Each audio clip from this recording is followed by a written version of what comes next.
அனைவருக்கும் வணக்கம். காவல் அதிகாரிகள் மக்களை பாதுகாக்கிறதுல மிகப்பெரிய பங்காற்றாங்க அப்படிங்கிறது எவ்வளவு உண்மையோ அதே அளவுக்கு உண்மை. இன்னும் பல இடங்கள்ல காவல் அதிகாரிகள் தாங்கள் தலையிடவே முடியாத சிவில் பிரச்சனைகள்லையும் குடுக்கல் வாங்கல் பிரச்சனைகளையும் தலையிட்டு நிறைய மக்களை விசாரணை அப்படிங்கிற அடிப்படையில துன்புறுத்துறாங்க.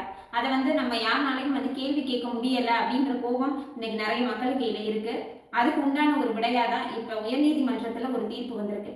அந்த தீர்ப்புல என்ன சொல்லியிருக்காங்க அப்படின்னா, விசாரணை செய்யணும் அப்படின்னா கண்டிப்பா முதல்ல காவல் அதிகாரி யாரை விசாரணை செய்ய வேண்டி இருக்கோ அவங்க குற்றவாளி அப்படின்னு சொல்லி சந்தேகிக்கப்படக்கூடிய ஒரு நபரா இருக்கட்டும், இல்ல சாட்சிகளா இருக்கட்டும், கண்டிப்பா சம்மன் இல்லாம அவங்கள விசாரிக்க கூடாது. அதே மாதிரி அந்த சம்மன்ல என்னைக்கு தேதியில எந்த டயத்துல விசாரணை மேற்கொள்ள வேண்டி இருக்கு அப்படிங்கிற எல்லா விவரத்தையுமே குறிப்பிட்டு தான் சம்மன் அனுப்பியிருக்கணும். அதே மாதிரி அவங்க என்கொயரிக்கு அட்டன் பண்ணதையும் எவ்வளவு நேரம் அந்த என்கொயரி நடைபெற்றது அப்படிங்கிற குறிப்பையும் அவங்களோட போலீஸ் டைரியில மென்ஷன் பண்ணி வச்சிருக்கணும். அதே மாதிரி அனாவசியமா எந்த ஒரு காவல் அதிகாரியும் சிவில் டிஸ்பியூட்லயோ மணி தொடர்பான ஒரு கொடுக்கல் வாங்கல் தொடர்பான ஒரு பிரச்சனைகளையோ தலையிடக்கூடாது அப்படின்னு சொல்லி உயர்நீதிமன்றம் அந்த தீர்ப்புல சொல்லியிருக்காங்க.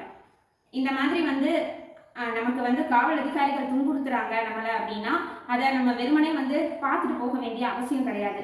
சட்டம் நமக்கு எவ்வளவோ பாதுகாப்புகளை கொடுத்துருக்கு. அந்த பாதுகாப்பை என்னன்னு நம்ம தெரிஞ்சுக்கிட்டு அதை நோக்கி பயணம் பண்ணா மட்டும்தான் சட்டத்துக்கு எதிராக நம்ம ஃபேஸ் பண்ற எல்லா பிரச்சனைகளையுமே தடுக்க முடியும். நன்றி, வணக்கம்.